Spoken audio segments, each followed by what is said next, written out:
You're watching Mirror 7 News. Stay informed, stay ahead for more news. Hey, have you heard about the latest big news involving Epic Games, the creators of Fortnite? It's been a pretty intense legal battle, and it just took an important turn in Australia. So here's the story in a nutshell, and I'll break it down for you. Back in 2020, Epic Games got kicked off both the Apple App Store and the Google Play Store. Why? Because Epic tried to bypass the usual payment systems on these platforms by offering their own in-app payment option inside Fortnite. Normally, Apple and Google take a cut from every in-app purchase, like a 15% to 30% fee. But Epic wanted to avoid those fees, which didn't sit well with the tech giants. Epic didn't just take it quietly. Instead, they launched legal battles in several countries, including Australia. Their argument was pretty clear.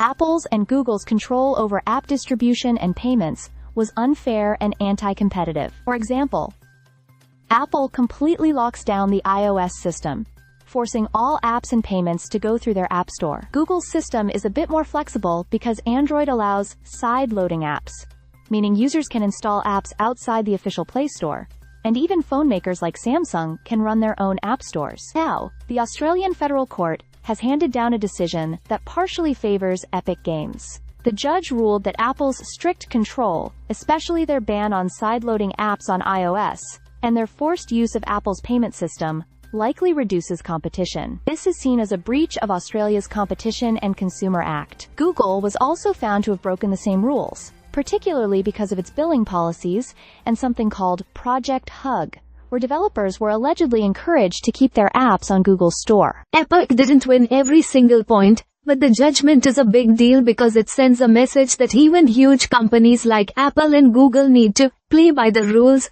when it comes to competition and consumer rights.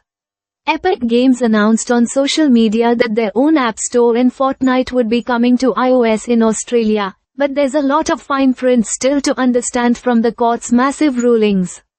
Apple responded by saying they disagree with some parts of the judgment but acknowledged the court recognized the difference between Android's more open platform and Apple's closed system. Google also plans to review the full decision before deciding on their next steps. It's worth noting this case has been going on for over a year and is part of a larger global fight around how much control Apple and Google should have over their platforms. While Fortnite has returned to the Apple App Store in the US and is available via the Epic Games Store in Europe, it's still not officially back on Apple's Australian store just yet. This ruling could be a turning point for app developers and consumers in Australia, potentially opening up more options and fairer fees. But, as with many big legal battles, changes won't happen overnight. The road ahead may still be long. In the end, this case highlights something important. No matter how big or powerful a company is, they need to respect the rules and give developers and users a fair shake. It's definitely one to watch if you're into tech, gaming, or just how digital marketplaces operate. So, what do you think? Would you want more freedom in how apps and payments work on your phone? Stay subscribed for more videos.